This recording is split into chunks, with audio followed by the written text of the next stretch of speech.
Walaupun berlaku perceraian, tapi hubungan itu harus kekal demi anak-anak. Dan saya mendoakan yang terbaiklah kepada Sarah dan juga kepada Syamsul lah. Kepada Syamsul, saya harap dia boleh menghabiskan filem Original Gangster dengan sempurna, dengan kejayaan lebih besar lagi. Begitulah kasih seorang ayah kepada anak. Walaupun mengetahui anaknya sedang berdepan ujian, namun sebagai bapa, Datuk Yusof Aslam sentiasa mendoakan agar Syamsul terus kuat dan berjaya dalam hidupnya selepas ini. Dah alang-alang jumpa Datuk Yusof ni, kita nak tanya tentang perceraian Syamsul dan Puteri Sarah. Adakah berhubung dengan anak dan menantu? Dengan Sarah dia lah, tapi Syamsul setakat ni dia belum berhubung dengan mak dia, dengan ayah dia. Tapi apa sekalipun saya rasa mungkin tengah sibuk syuting. Saya rasa kita bagi masa. Saya rasa gembira kerana Syamsul dengan Sarah dah bercerai, tapi dengan cara yang baik. Hubungan antara dia dengan Syamsul, dengan anak dia, okey. Orang kata walaupun berlaku perceraian, tapi hubungan tu harus kekal demi anak-anak. Dan saya mendoakan yang terbaiklah kepada Sarah dan juga kepada Syamsul lah. Kepada Syamsul, saya harap dia boleh menghabiskan filem Original Gangster dengan sempurna, dengan kejayaan lebih besar lagi. So macam Datuk sendiri melihat video Bukit Batu mahkamah tu, kita dapat lihat selepas bercerai mereka lebih, orang kata, mesra, Sarah dan juga Syamsul kan. So daripada Datuk sendiri melihat perkara tersebut sebagai perkara positif, ada tiap menyatakan kenyataan yang Datuk berharap jika ada peluang untuk rujuk. Iyalah, betul. Saya pun beramai juga kawan-kawan saya yang anak-anak mereka ada berlaku perceraian, selepas beberapa tahun kemudian merujuk balik. Tapi saya tidak boleh jangkakan apa-apa sebab segalanya takdir yang akan menentukan. Mungkin takdir dah tertulis begitu, itulah jadi dia. Kalau tidak, tidaklah.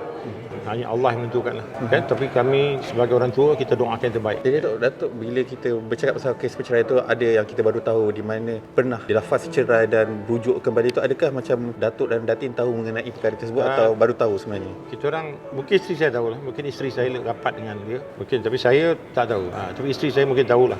Ya, saya pun tak ambil tahu hal itu sangat. Ya, lepas tahu bila dah kecoh-kecoh itu. Tapi sekalipun alhamdulillah mereka dah berdamai, walaupun dah bercerai, dia berdamai, hubungan tu harus dikekalkan terus kerana Syamsul juga harus tahu bahawa kehidupan ini tidak semudah yang kita sangkakan. Dan satu lagi, saya punya nasihat kepada anak-anak saya, kepada semua orang, anak-anak muda, ingat, kejayaan hari ini tidak menjanjikan kejayaan esok. Jadi kita harus sentiasa bersyukur dengan setiap nikmat yang diberi dan jangan menganggap kita sebagai yang terbaik. Kalau kita menganggap kita yang terbaik, itu satu kesilapan sebenarnya. Sebab yang terbaik hanya Allah SWT. Biar Datuk, kita nak bertanya tentang kejayaan Polis Evo 3 lah baru-baru ni kan. Kutipan mencecah 50 juta ringgit. So mungkin Datuk sebagai penerbit bersama kan, bersama dengan Astro Shaw, so mungkin daripada Datuk sendiri bagaimana melihat kejayaan filem Polis Evo 3 kali ini? Saya anggap satu kejayaan luar biasa.